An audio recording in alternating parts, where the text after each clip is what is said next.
Ayan, no. Dito nga yung sabi ko sa inyo kanina, ito yung kung saan nililitis si Duterte, no. Ayan, meron tayong litrato dyan, no. Tinuro sa atin nung pinaka-guard, no, kasi hindi daw pwede ako mag-interview, no. Hindi daw pwedeng mag-interview ng walang appointment. Bukas kasi meron ding meeting sa embassy ng Netherlands, no, kay Ambassador Malaya.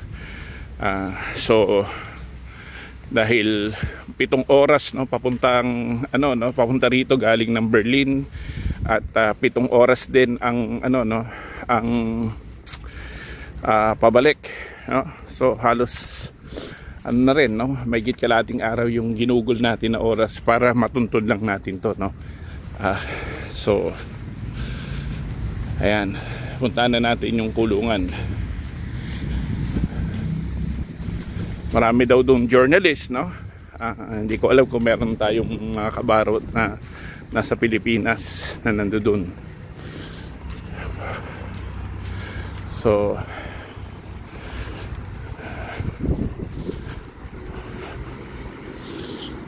siguro excited na rin sila, no. Ito yung kaya nga takot na takot si Senator Bato at si Bongo, no, dahil ang balita nga, no, sila na yung susunod na aarestuhin ng Interpol, no. Kaya palagay ko si Bato, no, at saka si Bongo medyo na rin sila, no, na babag-abag. Ayan, ang daming bisikleta rito. Yan yung karamihan na ginagawa ng iba.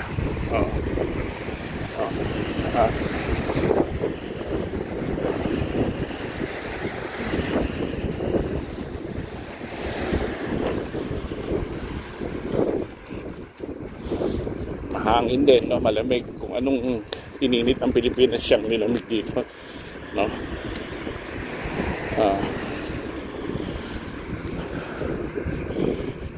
Yung kulungan, no? Pero sabi nga ni Duterte, masarap naman daw yung pagkain nila doon, no.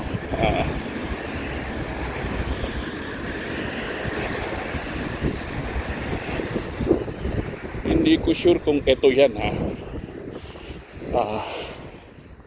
aalamin natin, no.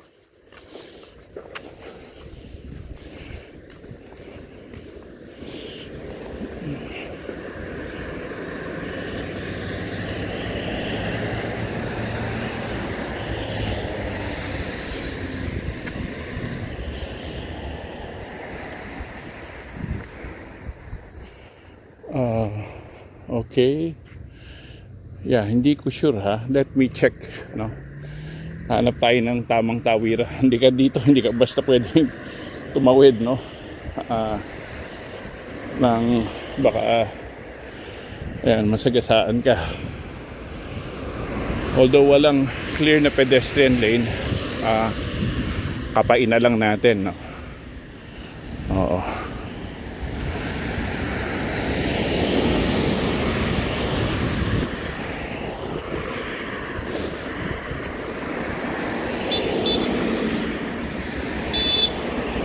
Oh, sorry.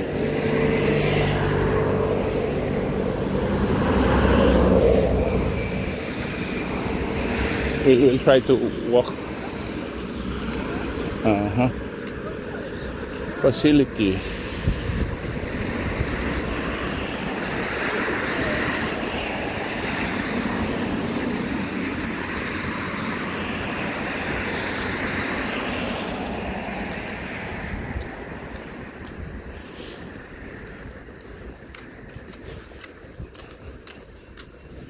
Yeah, I think dito na yung tawiran, na.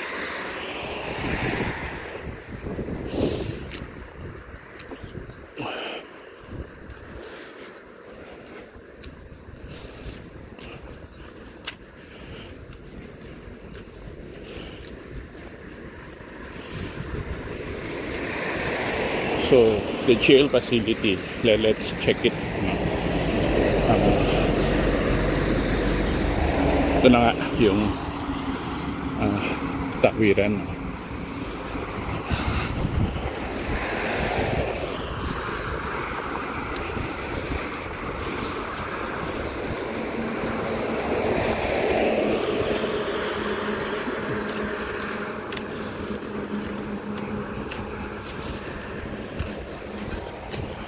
So this is the one, visitors.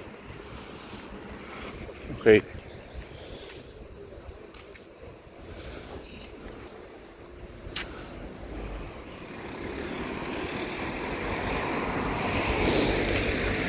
Okay.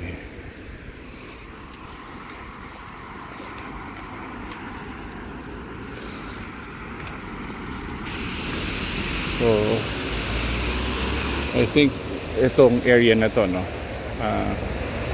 let us check with them, no, in a while. Okay, let's see there.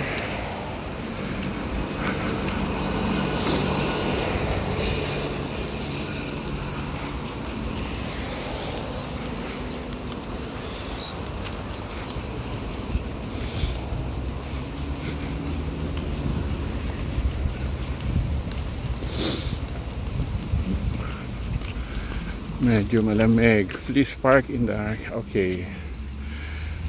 So, we'll check kung saan dito.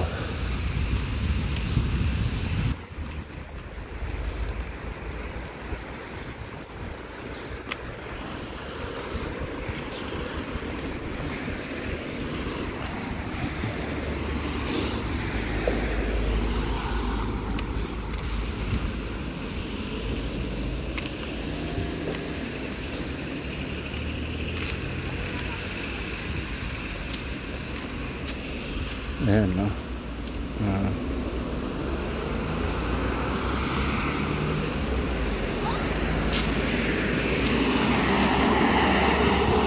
Mamaya makikita na natin yan na kung ang tawag dito, kung saan banda yung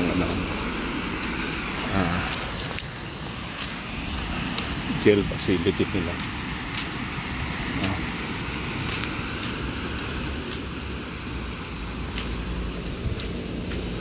Ayan. Tanungin na lang natin ito mamaya. Ito may dalawa.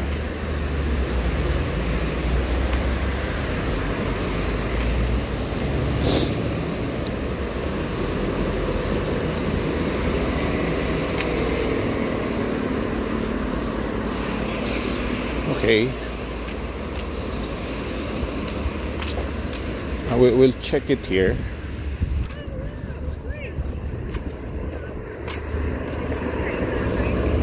Good afternoon, ma'am. May I know where's the ICC jail facility? The ICC? No, the jail. It's here. It's straight to the right. Okay, I that see one. people gathering a lot always. Journalists, yeah. No, they are protesting over there. No, it's them. Are you sure? Yeah. It's, where that bus is coming? Yeah. It's to the right. So sure? yeah, everyone is protesting there, right?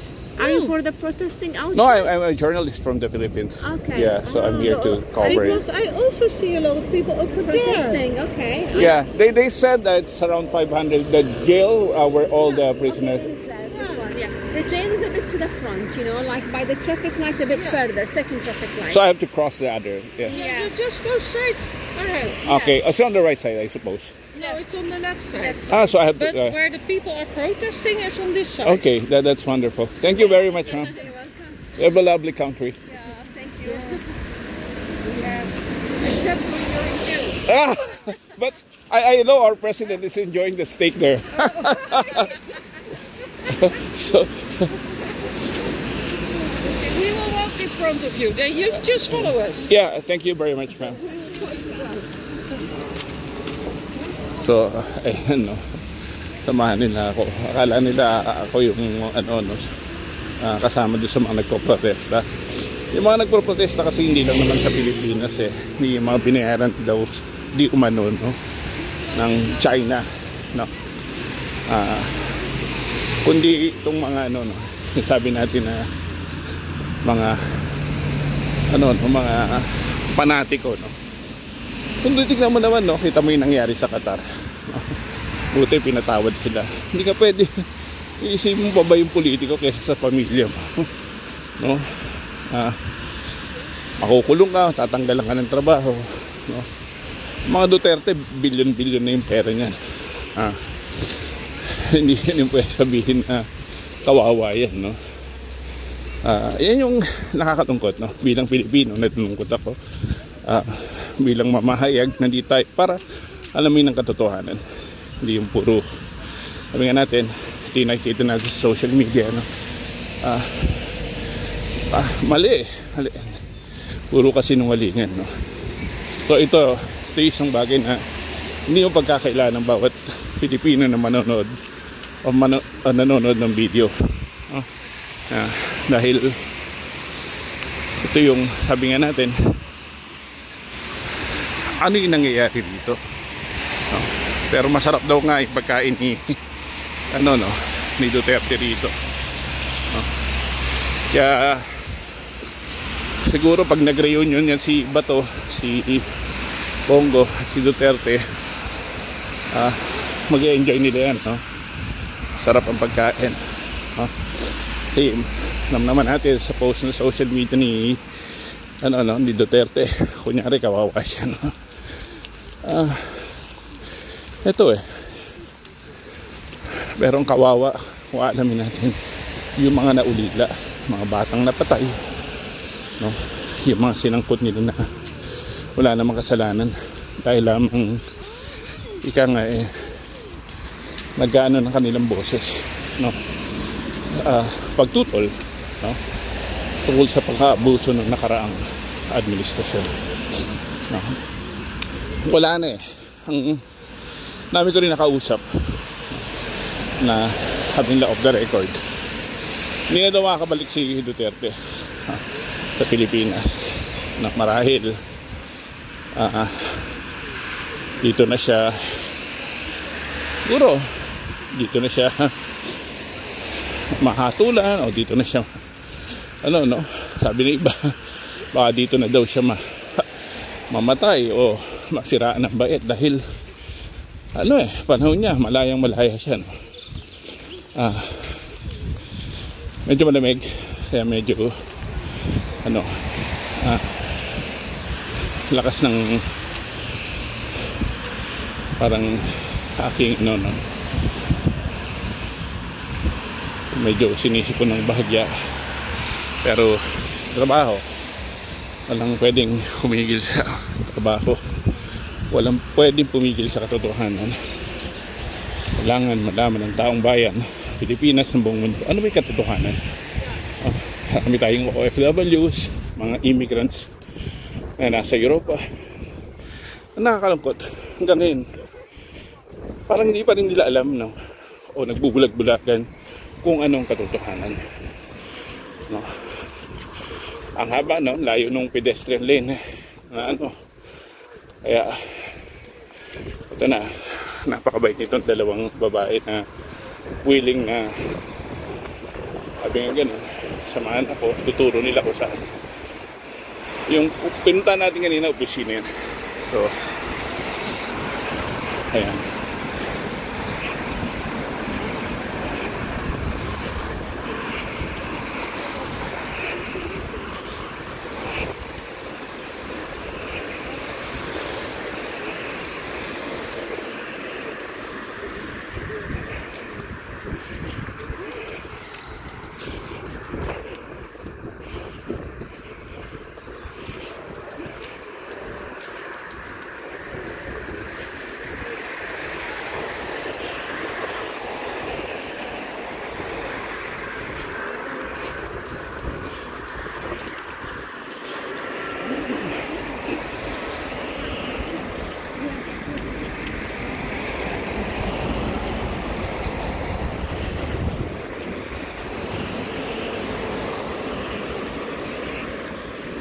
sabi 500 meters, pero ilang kilometro na to, pero okay lang. Yan yung exciting sa trabaho natin.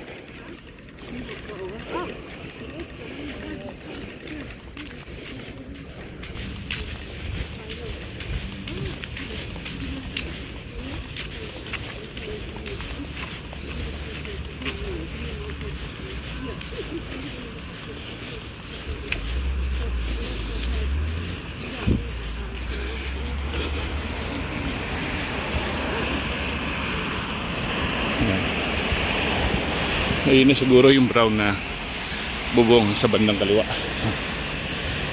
Nakita rin natin, tignan natin, maka-interview tayo ng mga nagpo-protesta, no? Kung ano ba yung kanilang hinaing, no?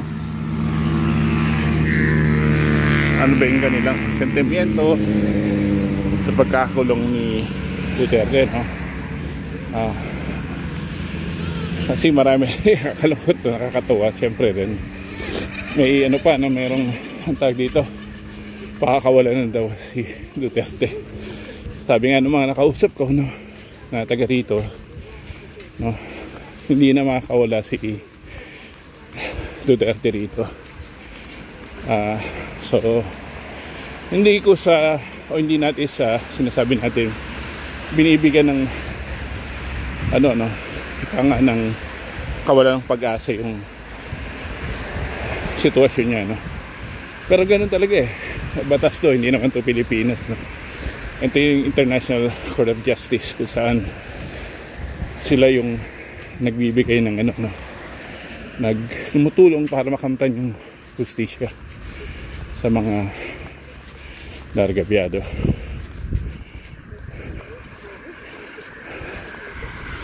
Ayan, mukhang yung tisa na yun, no? Siguro yun.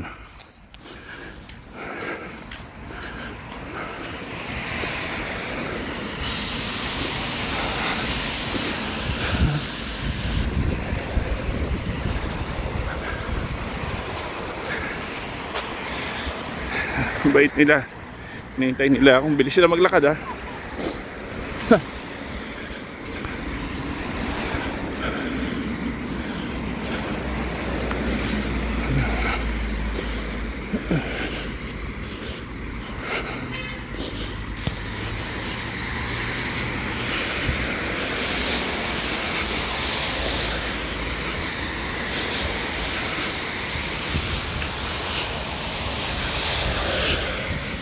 Palagay ko mga 2 kilometro itong nilakad ko. Pero okay lang, no? Yun nga, sinasabi ko, ito yung trabaho namin mga journalist. Sinadya natin to, no? Para alamin ang katotohanan, alamin din ang sitwasyon, no? Sentimiento ng mga ibang tao. Kaya ayan.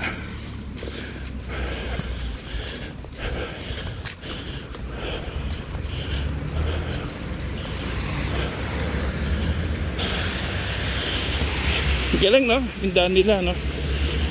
Meron silang daan for the bikers.